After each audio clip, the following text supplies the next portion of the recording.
Kalau di gunung juga ada istilah stop gitu kan, sit, think, terus observe, plan. Nah itu bisa diaplikasikan juga gitu kan. Jadi mungkin itu ngaruh ke kewarasannya kita, terus secara insting kita mentalitasnya tuh nggak tempe gitu, nggak kerupuk di kerjaan gitu ya. Jadi ketika ada masalah di kerjaan pun kita udah tahu harus ngapain dan nggak gampang nyerah aja sih. Jadi secara mentalitas gitu.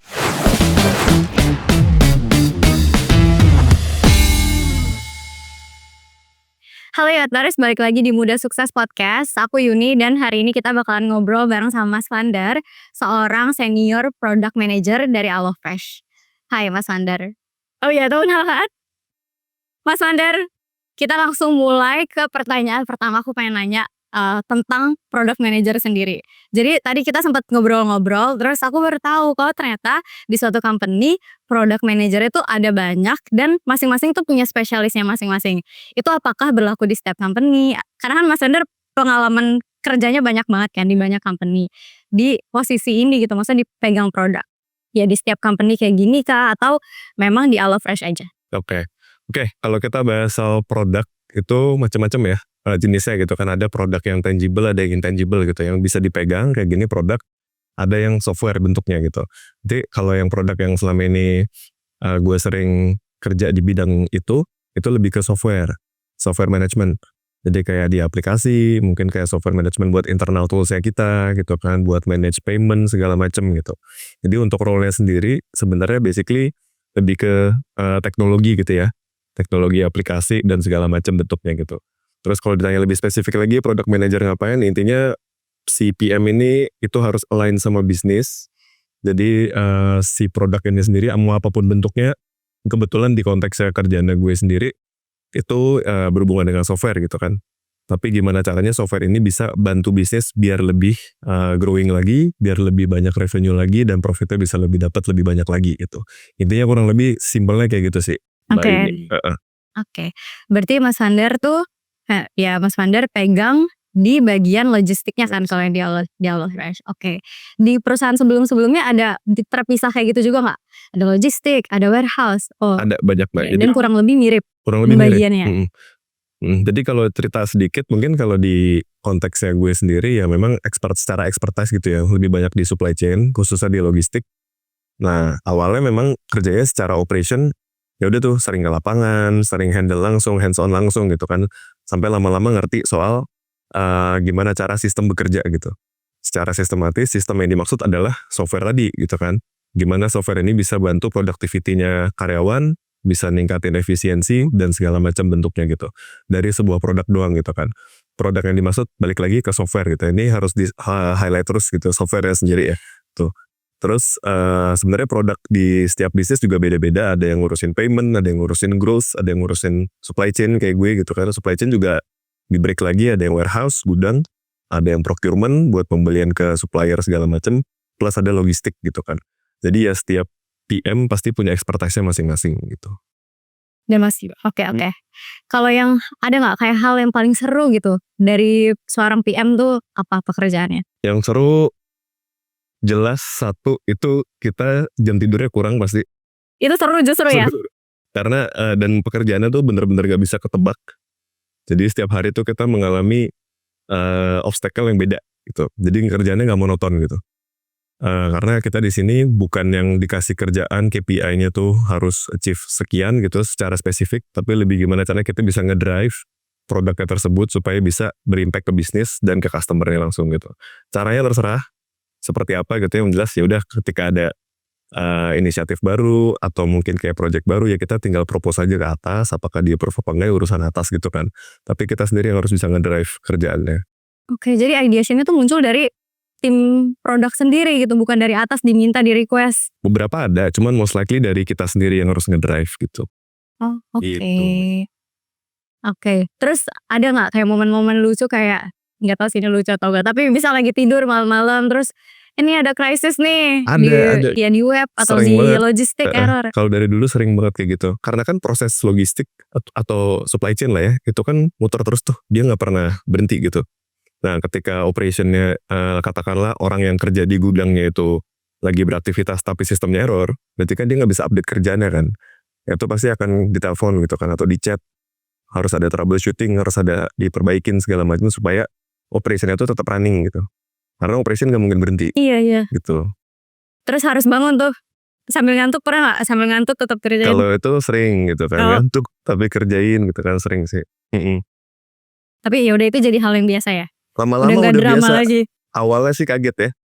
Awalnya kaget dan sambil misu-misu nggak? Iya pasti, itu nggak mungkin enggak.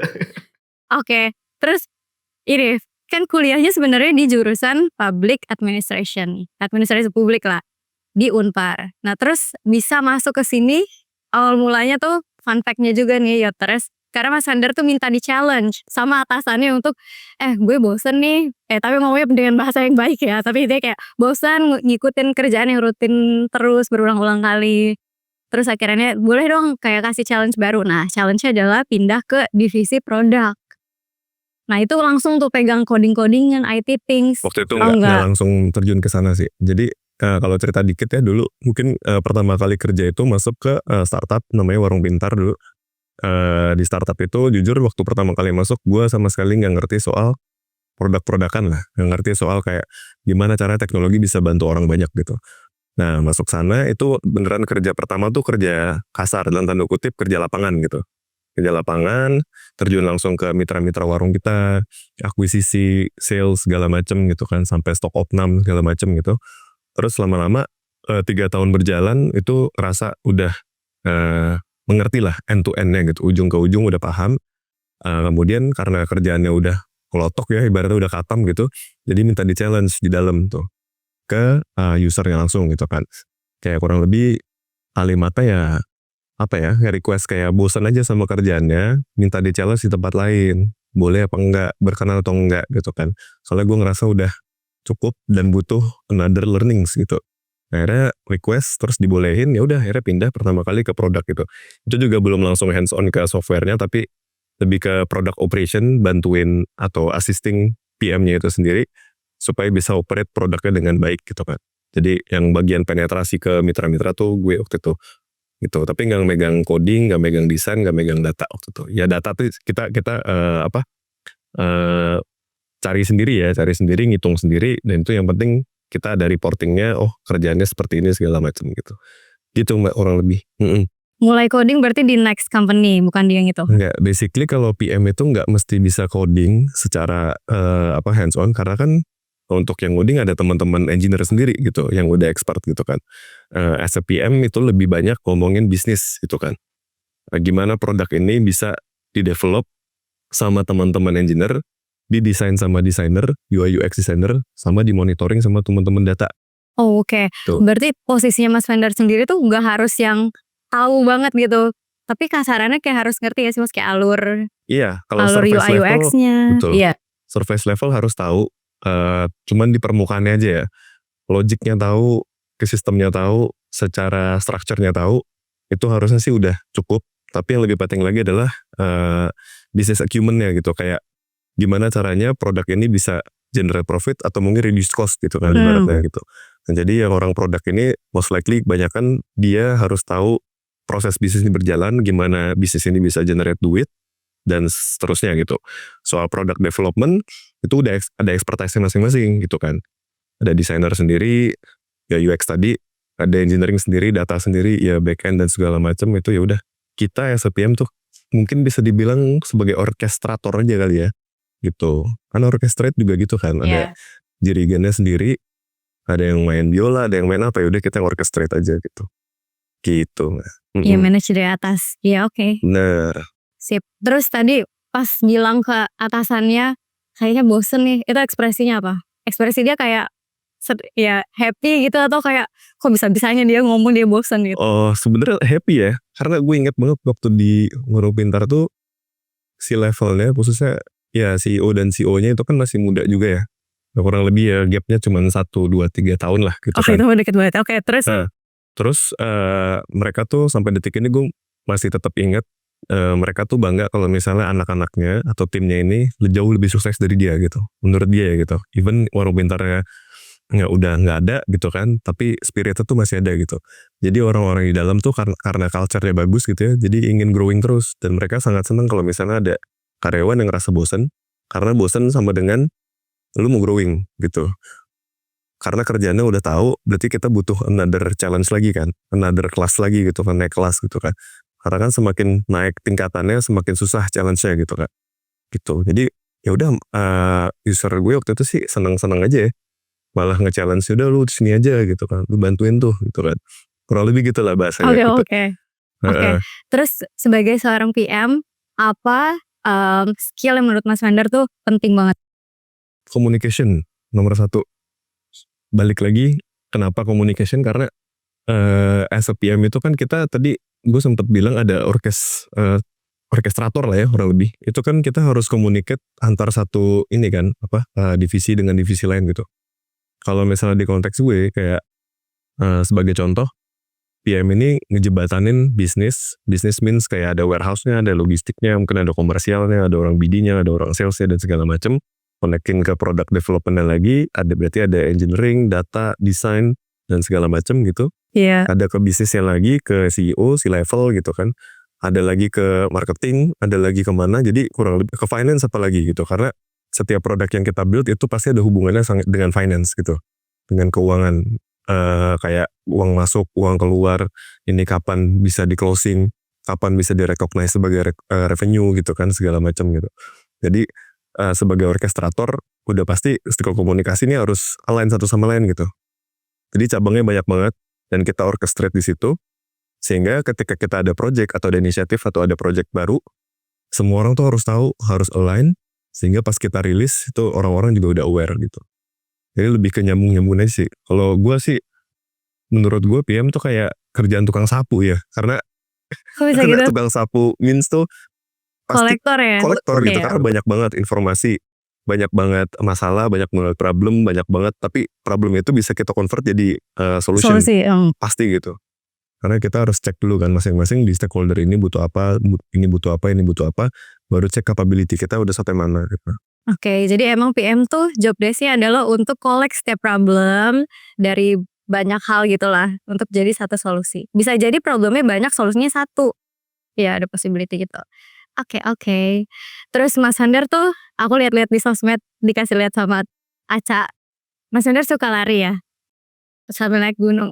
Itu gimana cara bagi waktunya Mas? Kan kalau lagi di gunung nih udah pasti jauh dari sinyal ya. Kalau lagi krisis gimana? Orang-orang ngamuk gak atau kayak disclaimer dulu, gue akan naik gunung, jadi kalau gue slow rest maaf ya. Ya pasti kayak gitu, pasti ada disclaimer dulu gitu kan, atau mungkin cuti. Kalau cuti ya jelas nggak diganggu, tapi pasti setiap hari ada yang standby gitu, jadi nggak mesti langsung ke gue sih gitu. Terus kalau manage waktu, bahas soal lari atau naik gunung gitu ya, itu udah hobi ya. Naik gunung tuh hobi dari dulu, dari 2008 gue naik gunung.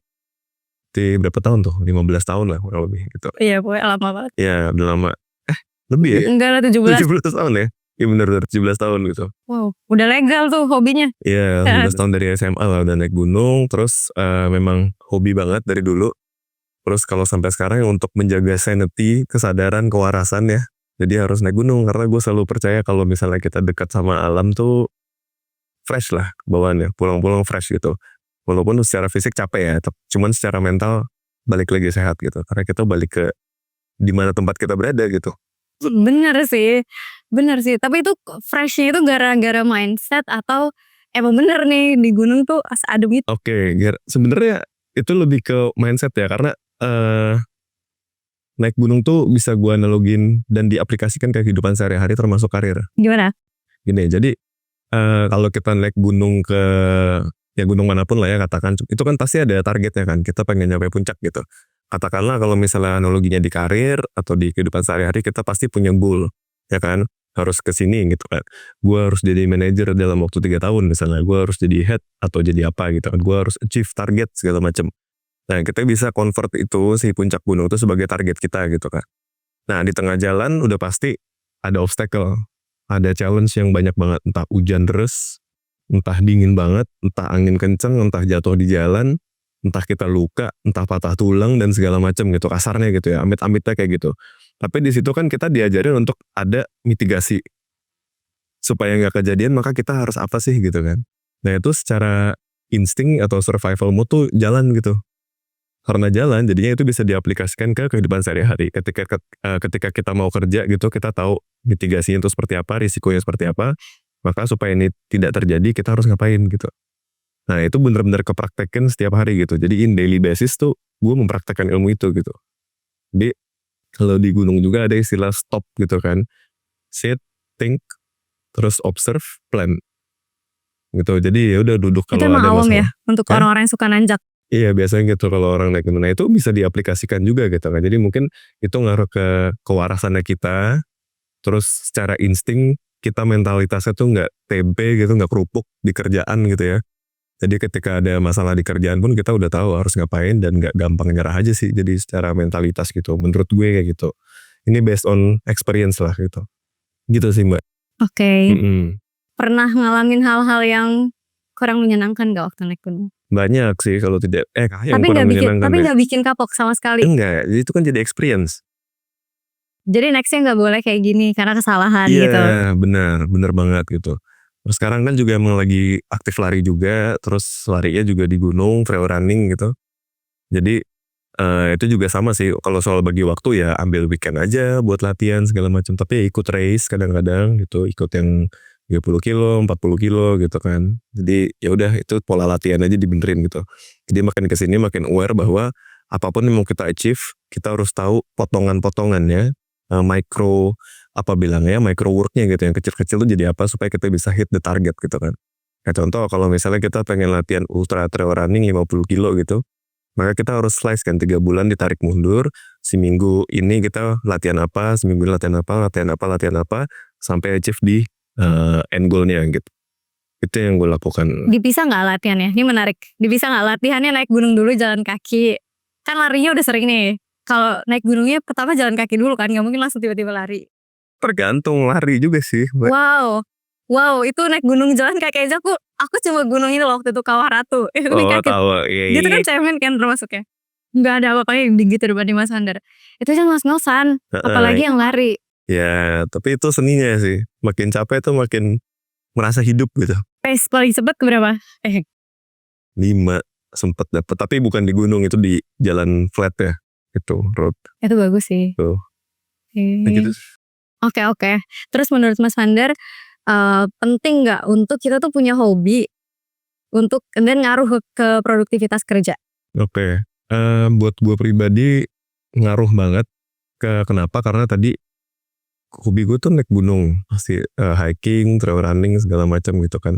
Itu kan secara nggak langsung itu ada hormon yang kita lepasin gitu. Stres tuh hilang, ya serotonin, dopamin, endorfin segala macam itu keluar semua. Sehingga kita jadinya healed dalam tanda kutip. Ya akhirnya kita bisa kembali produktif lagi gitu kan. Jadi kalau misalnya waktunya terbuang untuk hal yang sia-sia, ya gue sama sekali nggak suka sih dengan kayak mager-mageran gitu kan. Ya mungkin ada beberapa kasus gue mager banget ngapa-ngapain gitu kan. Cuman ya itu perasaan yang harus dilakukan gitu. Tapi harus sadar diri sama kapasitas juga. Kalau misalnya kita tahu hobi kita nih cukup membakar tenaga, fisik, mental gitu, ya udah kita harus punya preparation yang panjang, nutrisi dijaga, strength training segala macam gitu kan. Itu harus kita bikin komitmen diri sendiri gitu. Ini konteks olahraga ataupun naik gunung ini bisa dianalogikan ke kerjaan juga itu Mbak sebenarnya. Itu kan kalau kerjaan kan mungkin kita pakai otak ya. Berarti otak sama dengan knowledge gitu. Knowledge sama dengan kapasitas gitu kan. Jadi kalau kita merasa belum dipromot mungkin atau mungkin belum naik level atau mungkin kok kerjaan gini-gini aja, mungkin ya kita reflect aja gitu. Kita ngaca apakah kita udah kapasitas udah sebesar itu atau belum gitu sehingga layak untuk dipromot, layak naik gaji mungkin atau layak dapat penghargaan segala macam gitu sih. Benefit lain gitu. Iya benar. Oke. Gitu. Terus Mas Fander, kalau di karir sendiri apa yang Mas Fander pegang sampai kayak gue berhasil nih jadi manajer? Karena Mas Fander rutin secara konsisten pegang prinsip itu, pegang value itu. Iya oke. Nah ini menarik sih. Jadi kalau di gue sendiri, gue tuh kan tadi sempat mention kalau kuliah gue tuh public administration, just itu FISIP, Iya. fakultas Ilmu ilmu sosial sosial dan sama ilmu politik gitu kan. Nah terus kok bisa ke produk gitu, yang notabene biasanya diisi sama anak-anak teknik gitu kan, atau computer science atau teknik informatika segala macam gitu. Nah terus sebenarnya itu perjalanannya juga nggak cepet ya. Jadi gue punya prinsip tuh bahwa setiap kali dimanapun kita berada itu kasih yang paling baik gitu kan. 2 extra miles itu nggak nggak bohong lah, itu bener gitu. Jadi kayak gue cerita dulu gue setiap kali dikasih kerjaan gue nggak pernah kasih setengah-setengah gitu, gue kasih lebih dari 100 gitu kan. Jadi secara kapasitas ya kita bisa measure juga apa yang kita dipercayakan sama seseorang gitu, ya udah harus dikerjain sampai tuntas, jangan berhenti di tengah. Jadi menyelesaikan apa yang udah kita mulai gitu kan. Kalau perlu kasih lebih gitu. Jadi itu mungkin yang dilihat orang-orang sih, mungkin ya, nggak tahu deh. Mas Fander tuh udah nerapin value YOT. Extra Mile itu ada di buku Yang On Top. Jadi Yang On Top kan bukunya isinya 40 kunci sukses di usia muda kan. Nah, salah satunya ada nih Walk the Talk yang kita pakai. Ada juga Go Extra Mile. Terus ada juga Finish A to Z itu juga. Jadi ya Pak Billy Boon, founder Yang On Top tuh pengen kasih tahu loh ke kita kalau misalnya dikasih tas jangan setengah-setengah gitu, selesain sampai akhir, sampai tuntas. Berarti Udah gue udah ini pegang ya, mata, udah yotas banget nih. udah menerapkan ilmu-ilmu IoT berarti ya gue Iya, ya. udah Keren. definisi muda sukses, ya. Tapi apa definisi muda sukses? Menurut Mas Definisi Fander? mudah sukses, berani mencoba, jangan takut gagal gitu. Karena gue pun menerapkan hal yang sama dari dulu gitu. Gue bukan orang pinter, kayak gue lulus tuh 5 tahun, IPK gue 2,5. Ini gue jujur-jujuran aja nih, 2,5 doang gitu. Selama kuliah gue cuma aktif berorganisasi banyak banget yang gue ikutin, tapi itu ngebangun soft skill sampai ke bawah ke kerjaan gitu kan. Jadi mungkin kalau dibilang si founder ini pinter, enggak juga sih, gue gak merasa diri gue pinter sampai detik ini gitu. Cuman gue rajin aja, rajin belajar, rajin ngulik, rajin pengen tahu segala sesuatu sampai dalam banget gitu. Jadi bener-bener kalau gue penasaran terhadap sesuatu tuh gue in depth gitu kan, ke dalam gitu. Jadi harus tahu pokoknya gimana nih sistemnya bekerja nih, ntar relasinya kemana, ini akan impact kemana gitu kan. Jadi semua dipikirin sehingga itu kayak tadi gue ngomong ada istilah book smart sama street smart gitu. Nah ini dua hal yang berbeda gitu, tapi dua-duanya bisa sukses juga gitu kan. Cuman kalau tipikal gue tuh mungkin bisa dibilang dikategorikan sebagai street smart karena gue secara teoritis atau mungkin secara akademik nggak terlalu bagus. Tapi udah seiring berjalan waktu gue belajar sendiri, otodidak, ngulik sendiri dari semua referensi internet, buku, ngobrol sama orang, ngobrol di senior, itu gue serap, gue jadiin satu, sehingga gue jadi diri gue yang sekarang gitu kan. Itu. Bahkan jadi product manager juga skillnya dikembanginnya bukan dari course gitu-gitu ya? Enggak. Tapi dari otodidak. Otodidak. Iya, nice. Bener-bener. Terus tadi mention ikut organisasi di kampus banyak tuh. Banyak. Nah itu kan akhirnya bisa ngebentuk soft skillnya Mas Fander kan? Ya, berarti emang mahasiswa tuh penting banget untuk ikutan organisasi ya? Sangat sih, menurut gue sangat. Selain relasi apa yang akan tumbuh juga akhirnya? Cara kita dealing with people gitu. Kita nggak semua orang tuh kita bisa dealingin gitu kan. Karena kan kita kan akan interaksi sama bermacam-macam orang kan. Bentuknya dari sifatnya beda, sikapnya, cara dia interaksi gimana. Ya tuh dari situ kita sebenarnya diasah gitu. Diasah untuk ngadepin orang yang tukang marah gimana, ngadepin orang baik gimana, ngadepin orang yang lawak mulu sampai nggak bisa serius tuh gimana. Itu dibiasakan karena ke depan ketika kita udah dilepas ke society gitu, ya kita setiap harinya dealing sama itu, gitu kan. Orang yang unik-unik beragam gitu. Benar, makanya kalau tadi lu mention skill apa sih harus dipunyain sama PM gitu ya, communication balik lagi. Gitu. Sebenarnya semua lini butuh communication yang bagus sih, gitu kan. Iya sih. Gitu. Dan sebenarnya bisa kasih brief yang detail, yang rapi, ya itu communication sebenarnya, core-nya ya. Yang structured lah gitu. Iya. Oke. Terus menurut Mas Fander udah jadi muda sukses belum? Enggak, belum. Apa sih kayak standar kayak gue udah sukses nih? Itu kalau udah achieve apa? Menurut gini ya, kalau gue tuh nggak bisa mendefinisikan muda sukses secara eksplisit gitu. Kenapa? Karena menurut gue muda oke, ya gue masih muda gitu. Tapi dikatakan sukses tergantung ya apa dulu. Kalau buat gue sendiri, gue mungkin menurut orang banyak gue udah sukses gitu. Tapi buat gue pribadi gue belum sukses gitu kan. Kalau dilihat dari title kayak udah sukses nih, ini udah sukses. Tapi balik lagi beda-beda. Kayak kalau aku mikirnya sukses itu ketika kita berhasil mencapai tujuan. Nah tujuannya Mas Fander udah tercapai belum? Tujuan secara kerjaan gitu ya. Gue tuh gak pernah punya goal dari dulu. Bener-bener. Ini jadi kayak ngelakuin aja apa yang ada di depan mata gitu. Dipercaya dengan masalah yang kecil udah pasti dikasih masalah yang besar juga. Kalau dikasih masalah besar means kita udah makin kuat kan gitu kan. Jadi udah gue bertahap doang sih kayak gitu. Jadi nggak pernah mendefinisikan gue udah sukses. Kalau ada yang bilang gue sukses, alhamdulillah puji Tuhan. Kalau ada yang bilang belum, ya udah terima aja gitu kan. Kalau dipaksa untuk jawab sukses tuh gimana, ya kalau dari gue sendiri sih at least nggak ngerepotin orang lah dari sisi ekonomi, dari sisi ngerugiin fisik gitu kan. Yang penting bisa bermanfaat untuk orang. Mungkin sukses gue ya ada di podcast ini mungkin ya. Jadi bisa bermanfaat buat yang Diundang ya? lain gitu. Gitu sih Mbak. Oke. Terus ini Mas, penting gak sih kan relasi kan penting nih karena Mas Vander aja masuk ke warung pintar pertama kali kerja itu karena relasi teman kuliah. Nah tapi gimana caranya kita nih anak-anak muda apalagi banyak juga yang kadang-kadang gak pede Mas, boleh sambil minum, gak pede nih Mas kayak buat ngajak kenalan orang yang mungkin kayak dia levelnya tinggi nih, direktur CEO dari satu company lah, terus kita ketemu nih terus kayak pengen ngajak kenalan itu kayak gak pede gitu, Canggung gitu ya. canggung. Oh. Gimana caranya menurut Mas Vander biar pede aja ya sama-sama orang, itu gimana? Iya oke. Prinsip. Jadi kalau gue sendiri sama gue mungkin tipe yang canggung juga sebenarnya ya, karena gue basically introvert mentok gitu. Nah tapi kalau untuk membangun relasi sendiri sebenarnya itu bagian dari reputasi menurut gue. Contoh misalnya kayak di beberapa kerjaan, beberapa project gitu kan, gue bahkan lebih banyak dapat dari temen, dari relasi gitu. Kenapa? Karena mungkin 1, 2, 3 tahun bahkan 5 tahun yang lalu gue udah melakukan hal yang impactful buat dia. Sehingga dia ke depannya tuh selalu inget dan gue jadi top of mind-nya mereka gitu kan. Wah ada kerjaan ini, Vander aja dulu gue pernah kerja sama dia, kerjanya bagus, lalala segala macam gitu.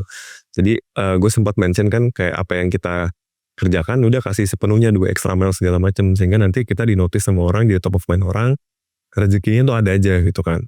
Terus tadi pertanyaannya, apa tadi Mbak? Sorry skip yang terakhir. Iya, jadi kayak gimana caranya biar kita tuh bisa percaya diri. Pede, Iya. oke. Biar pede, kita ketahui dulu kapasitas kita, terus ngomong sesuai kapasitas aja, nggak usah sok tahu gitu kan. Jadi ini straightforward aja ngomongnya ya. Ada mungkin beberapa orang yang dia nggak tahu capacity-nya, tapi dia ngomong di luar capacity-nya. Jadi mungkin kelihatan aneh gitu kan, kayak maksa segala macam. Udah be authentic aja udah gitu. Jadi dengan gue yang kayak gini pun, gue ngomong juga ya udah flat aja, datar-datar tapi ya authenticnya gue gini, dan ya orang-orang sebisa mungkin harus bisa mengerti juga gitu. Karena gue juga ngerti sesama Ini orang ya lain gitu juga, ya. iya gitu kan. Gitu. Jadi ya being authentic itu nomor 1 sih Mbak. Jangan berusaha jadi orang lain lah udah. Oke, sangat. Iya, untuk percaya diri, jadi diri sendiri, iya bener sih. Make sense. Oke. Terus, gimana caranya kita tuh bisa trust sama kemampuan kita? Sama Mas Vander akhirannya nih, padahal sebenarnya kan ya balik lagi kayak nggak punya nih teori yang dipahami banget tentang produk gitu. Tapi akhirannya pede untuk berkarir di sini. Misal ditawarin sama teman, lu mau nggak coba ambil nih di sini di HelloFresh misal. Terus akhirnya ya boleh deh gue coba. Ya oke. Jadi kalau misalnya itu mungkin lebih jangan takut salah ya, balik lagi kayak yang tadi. Karena gini, ada misalnya contoh untuk pede dengan kapasitasnya adalah, emangnya waktu gue naik gunung gue udah langsung jago? Enggak. Gitu kan. Jadi makanya ada latihan, terus ada yang namanya kayak belajar gitu kan. Jadi gue tuh nggak pernah stop belajar sih sebenarnya gitu kan. Termasuk naik gunung misalnya. Kayak contoh misalnya kalau misalnya kita analogikan ke naik gunung lagi, berhubung itu hobi gue ya. Ya dulu gue nggak pernah bisa. Gue naik contoh aja ya, gue naik Semeru tuh 5 kali. Terus pertama itu gue nempuh waktu 8 jam nyampe puncak nangis. Saking capeknya. Itu ancur-ancuran tuh gitu. Saking capeknya, dingin segala macem tuh, akhirnya nyampe puncak 8 jam. Yang kelima gue bisa nyampe puncak tuh 4 jam doang. Artinya apa? Artinya dari kelima ini ada proses yang gue lewatin gitu kan. Jadi dari 8 jam ujungnya ke 4 jam. Jadi artinya bukan berarti gunungnya makin Makin gampang, pendek gitu. guanya makin kuat gitu kan artinya kan. Jadi supaya pede dengan kapasitas ya keep learning aja terus gitu kan. Learning means bisa secara fisik, bisa secara mental, bisa secara knowledge gitu. Kalau misalnya kita kurang capable untuk menjadi product manager misalnya, dan lu pengen achieve sampai jadi product manager, maka lu harus belajar gitu kan. Dan untuk belajar itu panjang banget dan variabelnya juga banyak, komponen yang harus dipelajarin juga banyak gitu kan. Yang harus diketahui adalah bagian mana yang pengen kita pelajarin, gimana cara achieve-nya, gimana kita set key milestone-nya, mau nyampe mana dulu segala macam tuh kita measure aja habis itu gitu kan. Jadi yang gue alami sejauh ini sih segala sesuatu yang bisa diukur itu harusnya bisa kita manage gitu secara Wow. numbers gitu. Bahkan sampai pekerjaan yang Iya, yang random gitu kadang-kadang. benar-benar. Kayak proses Mas Vander belajar sendiri tuh di kantor kah atau kayak setelah jam kerja nih nanya-nanya? Kayak ini menarik. Jadi gini, jadi waktu gue kerja pertama sampai hari ini itu tuh gue kerja di startup terus, gue nggak pernah kerja di korporat gede gitu. Nah di startup ini isinya anak-anak muda semua yang nekat-nekat, dalam tanda nekat nih in a good way ya, Berani. berani Iya. gitu. Nah isinya ya kebanyakan teman-teman dari ITB gitu ramenya gitu. Nah gue tuh banyak belajar dari teman-teman ITB ini gitu kan, yang punya mentalitas itu cukup baja lah ya, minimal tuh dia berani aja say no, berani untuk execute, nggak takut gagal segala macam gitu kan. Jadi culture itu membentuk kita jadi orang yang kayak sekarang gitu kan. Jadi kalau misalnya kita ngerasa kita stuck gitu-gitu aja, coba cek deh culture lu gimana gitu kan, teman-teman lu Circle gimana, ya. circle lu gimana, peers lu gimana gitu kan. Apakah peersnya ini bisa membawa kita ke tempat yang lebih baik atau enggak? Kalau enggak tinggalin, cari peers baru gitu kan. Itu kayak fungsinya komunitas kan kayak gitu kan. Kita diajak untuk terbang bareng, kita diajak untuk berhasil bareng. Tapi intinya adalah dari setiap pembelajaran yang gue ambil dan culture yang gue serap selama gue bekerja, itu yang gue pelajarin dan akhirnya bisa jadi kayak founder yang sekarang aja gitu kan. Jadi itu nular loh sebenarnya. Apa yang paling memorable? Culture-nya yang kayak jadi pegangannya Mas Vander sekarang? eh yang paling memorable itu mungkin secara konsep tuh berani sih, Mbak. Itu brief tuh nomor 1 sih. Jadi kalau takut salah, ya ngapain takut sih, kan salah gitu, tinggal benerin gitu. Gitu kan. Jadi kalau ada beberapa orang yang stuck karena dia takut salah doang. Sementara kalau kita pakai prinsip produk gitu ya, kayak semakin cepat salah itu semakin baik karena semakin belajar gitu. Karena secara framework cara bekerja tuh coba, salah, drop, coba lagi, makin lama makin naik gitu kan. Gitu. Jadi prinsip yang paling ngena dan memorable tuh gitu sih. Soalnya dulu gue juga orangnya cukup takut salah. Sekarang bodo amat, salah ya tinggal dapat feedback, benerin, dapat feedback lagi, benerin lagi gitu. Oke, berarti secara nggak langsung cara belajarnya tuh benar-benar ngelakuin apapun yang dipikirin nih. Terus salah ya apa yang salah? Oh, gitu cara Itu belajarnya. siklus sih sebenarnya gitu. Ada nggak mentornya waktu itu? Ada itu. Bos gue langsung di orang Oh, pintar dulu. oke. Kalau sekarang mentor yang sampai sekarang Mas Vander tuh tanya nih kalau misalnya ada kendala. Oke, ada. Jadi gue tuh selalu bisa dibilang cukup akrab dengan user gue gitu kan, selalu. Yang di HelloFresh berarti? Dimanapun Oh, oke. dimanapun gue kerja sampai sekarang masih keep kontak gitu kan. Jadi even gue masih ada issue di ada masalah di company yang sekarang, ya gue raise-nya biasanya ke company yang dulu punya user gitu kan. Mas ini gimana ya, gue ada isu ini segala macam gitu kan. Tapi tetap kita tuh sebagai orang, sebagai individu tetap harus punya role model biar kita gak kemana-mana, biar diarahin. Dan role model gue kebetulan hampir semuanya tuh ex user gue dulu. Oke. Sampai sekarang masih keep kontak juga Masih, sama mereka. masih Oke. banget. Dan banyak rezeki dari mereka juga. Oh gitu. Iya, ada aja gitu. Sampai ngerekomendasiin buat kesini atau buat freelance? Semuanya. Oke. Jadi relasi kita tuh sebenarnya bisa ngebawa rezeki. Tapi Mas Vandernya emang bagus dulu. Bener. Iya. Kalau nggak bagus dan reputasi jelek juga nggak direkomend kan, Iya. gitu. Oke, sebenarnya bangun reputasi tuh apakah kayak as simple as yaudah kita tolongin orang aja gitu nggak? Atau kayak kita pinter dulu baru kita nolongin orang? Enggak. Itu menurut gue sih nolongin orang dulu ya. Pinter tuh gini, attitude tuh udah satu kesatuan jadi karakter kita. Kalau misalnya knowledge itu bisa belajar, teknis itu bisa belajar, tapi kalau udah karakter, udah attitude, udah susah itu. Jadi yang penting punya attitude yang baik, karakternya juga mentalitas belajarnya tinggi, terus jangan sampai cepat nyerah gitu ya. Kalau gagal coba lagi, itu karakter dan attitude. Tapi kalau teknis kayak gue nih, gue kuliah juga jelek gitu kan, tapi mau belajar orangnya, rajin gitu kan. Kan ada pepatah bilang orang rajin tuh Kalah sama orang pintar. Kebalik. Orang pintar orang kalah pintar sama orang kalah rajin. sama orang rajin gitu Benar. katanya gitu. Nih. Katanya gitu. Katanya Tapi gitu akhirnya jadi katanya. pintar karena mau belajar terus. Iya. Ya, amin. Oke. Kalau ngelihat Mas Vander, di bayangan Mas Vander nih 5 tahun lagi, kira-kira apa goals ya? ada di posisi apa? 5 tahun lagi ya, 5 tahun lagi sih pengennya punya bisnis sendiri ya Mbak ya, gitu. Pengen punya usaha sendiri yang Startup gitu. ya yang impacting ke banyak orang sih, tuh. Apa Mungkin isu yang jawabannya normatif cuman karena belum tahu wujudnya apa gitu, cuman selalu pengen dari dulu tuh selalu suka dengan hal-hal yang berbau dengan membantu kaum marginal gitu, orang-orang menengah ke bawah, grassroots society gitu kan. Makanya waktu di Warung Pintar kerja itu all in banget, karena hands on langsung ke pemilik warung. Terakhir kerja di e-fishery juga sama, bantuin petani ikan, petani tambak, udang segala macam, itu hands on banget dan passionate banget bantuin mereka-mereka ini gitu kan. Itu. Jadi kayaknya sih akan punya bisnis dan yang bisa bring impact to everyone gitu. Gitu sih. mungkin terutama sektornya UKM, ya nggak? Karena Iya, itu bener. mirip-mirip nih sampai sekarang. Ya bisa jadi. Kita aminkan ya Yoters. Amin. Oke, Mas Sander. Satu pertanyaan lagi, kasih tips ke Yoters nih. Mungkin mereka sekarang mahasiswa, mungkin mereka sekarang fresh jobber atau fresh graduate. Apa kayak tips buat sukses, tips buat survive di dunia yang sekarang lagi goncang-ganjing ini? Apa?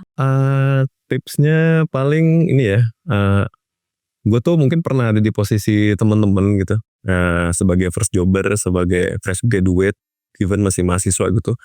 Dulu gue tuh nggak pernah tahu informasi apapun soal kayak kehidupan bekerja kayak gimana gitu, karena minim informasi dulu kan. Kalau sekarang kan mungkin udah ada podcast segala macem gitu, jadi dapat inspirasi lebih mudah gitu kan. Nah kalau dari gue sendiri tipsnya itu sebaiknya banyak bergaul ya, jangan belajar mulu. Belajar penting, tapi bergaul tuh another thing gitu. Jadi dengan kita bergaul juga sama orang banyak, itu dapat rezeki yang kita nggak duga-duga gitu, kayak gue. Itu kejadian gue banyak banget yang rezekinya itu datang dari temen gitu kan. Terus yang kedua, mungkin lebih banyak kita ngomongin soal mentalitas gitu. Mentalitas belajar, ya rajin tadi ya. Bego tuh nggak apa-apa, bego tuh bisa belajar gitu kan. Jadi semua orang tuh terlahir dengan bego gitu kan. Tapi kalau misalnya kita nggak mau belajar, ya udah kita bego terus selamanya gitu kan. Mentalitas itu berarti harus ada motivasi. Nah, motivasinya biar nggak bego mulu dan pengen belajar tuh apa sih? Kan setiap orang tujuannya beda gitu ya Mbak ya. Ada yang pengen membahagiakan orang tua, ada yang pengen nikah, ada yang pengen punya mobil, sesederhana mungkin punya rumah sendiri gitu kan. Atau mungkin punya motor sendiri. Nah itu setiap goalnya masing-masing harus bisa dicapai dengan cara punya mentalitas yang bagus dan motivasi gitu. Dia harus punya self motivation dulu sih. Tuh. Gitu sih paling. Oke, thank you Mas Sander. Sama-sama. Oke, teman-teman, kita sudah sampai di penghujung podcast ini, di episode kali ini. Mungkin kita ketemu lagi di next episode ya teman-teman. Jangan lupa kalian subscribe YouTube-nya yang on top dan juga dengerin podcast ini di Spotify. Bye-bye.